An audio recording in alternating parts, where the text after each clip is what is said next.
The most dangerous creature in history isn't a lion. It's not a shark. It's not a snake. It's the common mosquito. Each year, these tiny killers kill nearly 700,000 people worldwide.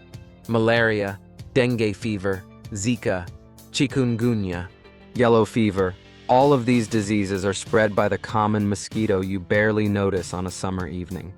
And so, in the summer of 2025, China will breed an army of giant midges in secret laboratories. Then it will release them into the wild, on a massive scale, voluntarily. Why? No one understands. What's behind this terrifying experiment?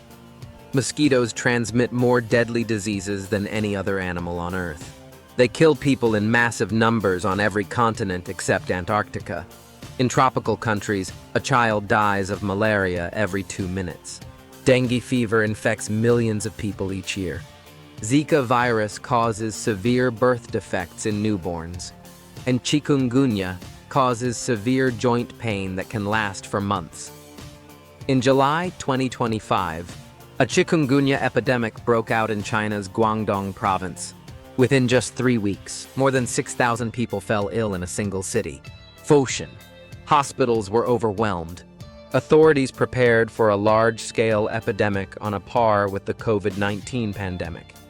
Quarantine measures, mass disinfection of streets, and testing of the population began. Epidemiologists predicted a real catastrophe. Then China launched an incredible experiment that shocked the entire world. In the laboratories of Sun Yat-sen University, giant mosquitoes with a metallic sheen and huge bodies were bred. They were much larger than ordinary mosquitoes, about the size of a large coin. They had enormous wings, enlarged heads, and long legs. But the strangest thing was, they didn't bite people. They didn't even have the proper mouth parts. People didn't understand what was happening. Wild conspiracy theories spread online. Was it a bioweapon? A leak from a secret military laboratory? A test of a new type of surveillance? An attempt to control the weather? Some experts suspected it might be a targeted weapon. Just one of these mosquitoes was enough to cause panic in any country in the world. The authorities remained silent. There were no official statements. Only brief explanations that larvae of the Toxorhinchites splendens mosquito had been released into the wild. The name sounded ominous, like the code name of a secret project. The media wrote about man-eating mosquitoes, elephant mosquitoes, and lab-bred mutations. Yet within a month, human cases of the dangerous chikungunya virus had dropped dramatically. No vaccinations, no chemical treatments, no mass quarantines. The epidemic slowed dramatically. Then the world learned the truth about what China had really done. This giant mosquito was neither a mutation nor a weapon. It was Toxorhinchites splendens, a large species, but completely harmless to humans. The adult mosquitoes feed exclusively on plant nectar. However, their larvae are true predators. They live in the same stagnant waters as the larvae of dangerous mosquitoes and systematically consume them. A single Toxoplasma larvae can consume between 80 and 100 Aedes aegypti larvae, the main vector of chikungunya, dengue, and Zika in its lifetime. This was the first time in history that China had used predatory mosquitoes as a biological weapon against a pandemic.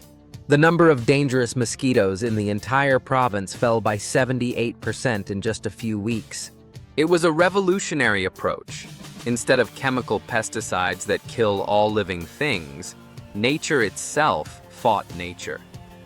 At the same time, authorities released more than 5,000 fish into the waters, which also feed on mosquito larvae. In the future, this method could save tens or even hundreds of thousands of lives each year in countries with tropical climates. Dozens of countries are already studying China's experience. Brazil, Indonesia, Thailand, and Kenya are all considering breeding predatory mosquitoes to combat epidemics. And China has no intention of stopping there. That same year, it shocked the world again. This time, it took control of bees. This insect looks like an ordinary worker bee, It buzzes, flaps its wings, and lands on flowers. However, inside, there's a chip, electrodes, and neural control. In fact, it's no longer a real insect. It's a remote-controlled spy, a living drone that follows human commands. Chinese scientists at the Beijing Institute of Technology, led by Professor Zhao Jiliang, have succeeded in developing the world's lightest insect neural control system, weighing just 74 milligrams. That's thinner than a human hair and lighter than a drop of water. The device is attached to the bee's back like a miniature backpack. A thin polymer sheet, the thickness of an insect's wing, is equipped with microchips and an infrared receiver. 3 ultra-thin electrodes are implanted in the bee's brain. Upon sending an electrical signal, the bee turns right or left, flies forward or backward, or hovers in the air. Command execution accuracy exceeds 90%. Imagine the possibilities of these enhanced insects. Cyborg bees are the perfect super spies. They are completely unnoticed. No one would suspect that an ordinary bee is spying. They can fly through open windows, vents, and any narrow passageway. They can reach places that drones cannot reach. They are suitable for surveillance, carrying tiny sensors, microphones, and even nanoprobes the size of a dust mote. Imagine the possibilities. A bee lands on an enemy's office windowsill and leaves a microscopic insect to eavesdrop. They infiltrate a secret facility and take air samples for traces of chemical weapons. They install a transmitter is discreetly attached to a target's clothing or vehicle. A bee can remain in one place for hours, pretending to collect nectar from flowers. No one suspects that this insect is spying. It is omnipresent, a natural part of nature. It can track a target, move from tree to tree, and transmit location coordinates. It can record conversations with a microphone the size of a grain of sand. It can take pictures through a lens as thin as a human hair. These bees could be used for reconnaissance in disaster zones where it is dangerous to humans, in radioactive areas where all equipment is broken, in restricted military installations where drones cannot penetrate, and in the homes of politicians where sophisticated security systems are in place. Currently, this technology is limited. Fully autonomous operation requires a battery weighing about 600 milligrams, much heavier than the bee itself. This load significantly limits the range and duration of flight. Moreover, control currently only applies to the direction of flight. Leg and abdomen movements remain uncontrolled. However, Chinese experts are working hard to solve these problems, developing ultra-small power sources and experimenting with solar cells just a few atoms thick. They are improving artificial intelligence-based control algorithms to achieve complete control over insect behavior. This is not just a solo experiment or science fiction. It's real laboratory tests using live bees, and they have already shown impressive results. Cyborg bees can fly distances of up to 5 kilometers and perform complex maneuvers under the command of an operator. In the future, these electronic bees will be able to perform much more than just reconnaissance missions. They could be used to search for survivors under rubble after earthquakes, assess environmental conditions in hazardous areas, and even monitor and deliver medicine to hard-to-reach locations. Now imagine not tiny bees, but cockroaches, the most resilient creatures on the planet. The ones that could even survive a nuclear war. Dozens and hundreds of these creatures carry electronic backpacks on their backs. They walk on command, turn when needed, and transmit live video in real time. This is no longer nature. This is an army of biomachines being assembled on an assembly line. In Singapore, Japan, and Germany, work is underway to create an army of electronic cockroaches. A fully automated production system has been developed at Nanyang Technological University. Each sample can be ready for use in just 68 seconds. The process looks like a scene from a horror movie. The cockroach is placed in a special chamber and stabilized with carbon dioxide. A manipulator robot equipped with computer vision identifies the exact location on the insect's back. Then, with surgical precision, it attaches an electronic backpack containing microchips and an antenna. Two electrodes with ultra-thin needles and hooks are inserted into the cockroach's body near its front legs. The system is activated, and the cockroach becomes a remote-controlled soldier. After upgrading, the insect moves along a predetermined path, turns right or left, accelerates, and stops on remote command. It can carry a miniature camera, microphone, temperature sensors, and sensors for measuring the chemical composition of the air. It is capable of transmitting live video over distances of up to 1 kilometer. Cockroaches are ideal for covert operations.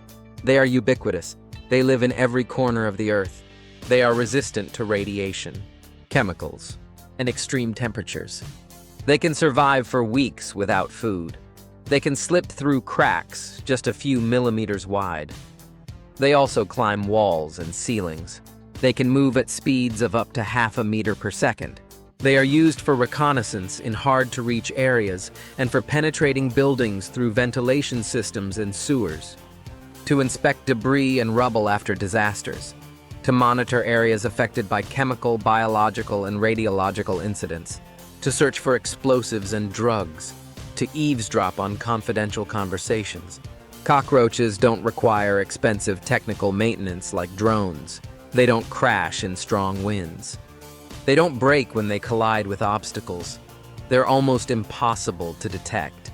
Who would pay attention to an ordinary cockroach? They are the perfect living machines created by nature itself to survive in all conditions. A fully automated factory for the production of such biobots is already operating in Japan. The system can process dozens of insects per hour. Artificial intelligence controls every step, from selecting suitable samples to final testing of the finished biobots. A German startup has raised 10 million euros to develop a project to combat cockroaches using targeting and communication systems. Algorithms are being developed to control entire swarms in which hundreds of biobots operate as a single organism, coordinating their actions and exchanging information. Meanwhile, cockroaches and bees are just the beginning. In Australia, scientists are developing rescue beetles capable of searching for people buried under rubble. Researchers at the University of Queensland have transformed dark beetles into real-life search and rescue teams. These insects, which reach 3 centimeters in length, can carry electronic devices equal to their own body weight. The cyborg beetles are controlled by a conventional gamepad, much like those in video games. The operator can move them in any direction, climb walls, and circumvent obstacles. In experiments, the beetles overcame obstacles as high as their own 92% of the time, transitioning from horizontal to vertical. Surfaces was achieved in 70% of tests, a record among similar developments. They are equipped with miniature cameras, microphones, and motion and temperature sensors. Beetles burrow into rubble after earthquakes, building collapses, and mine explosions. They search for signs of life and relay the coordinates of survivors to rescue workers. They can operate in complete darkness, in smoke-filled rooms, and in areas with high radiation. Australian scientists plan to conduct trials under real emergency conditions over the next 5 years. If the technology proves effective, armies of rescue beetles will be deployed around the world. In the United States, the Massachusetts Institute of Technology and Harvard University have been developing fully artificial insects, robo-bees, for over a decade. These tiny machines, about the size of a real bee, can fly, hover, and land on various surfaces. Robo-bees weigh just 1/10 of a gram and have a wingspan of 3 centimeters. Their wings beat 120 times per second and are powered by piezoelectric motors, artificial muscles made of ceramic strips. They were recently fitted with new landing gear inspired by the legs of crane flies, allowing them to avoid collisions upon landing. Currently, robotic bees are connected to external power sources via extremely thin wires. However, scientists are developing autonomous versions with built-in batteries and navigation systems. In the future, they will be used for artificial plant pollination, environmental monitoring, and search and rescue operations. Even cicadas have come under scientific control. In Japan, a technology has been developed that allows these insects to emit sounds on demand. Special electrical pulses activate their sound-producing organs, turning the cicadas into living loudspeakers or signal transmitters. In 2025, insects became, for the first time in history, human allies in the fight against global threats. China was the first country to use this approach on an industrial scale. Predatory mosquitoes were used to stop a real epidemic. Cyber bees are being tested in laboratory conditions for future use in reconnaissance and rescue missions. Technologies have been developed to mass-produce biorobots without human intervention. The world is closely watching these developments. Other countries have already begun to imitate China's approach. The European Union has allocated billions of euros to biorobotics research. The United States has launched secret programs for the military use of cyberbugs. Russia, India, and Israel, all leading powers, are investing in these technologies. Cyberbugs have become a universal tool. They can be weapons and rescuers, observers and carriers, soldiers and doctors. In our time, the boundaries between nature and technology are finally blurring. The most dangerous animal in human history is the mosquito. But now other insects, enhanced by 21st century technologies, are working against it. This is no longer science fiction or a distant future. It is the reality currently unfolding. And this is just the beginning of the bio-cyborg era, where living nature and artificial intelligence combine to solve tasks that neither can accomplish alone.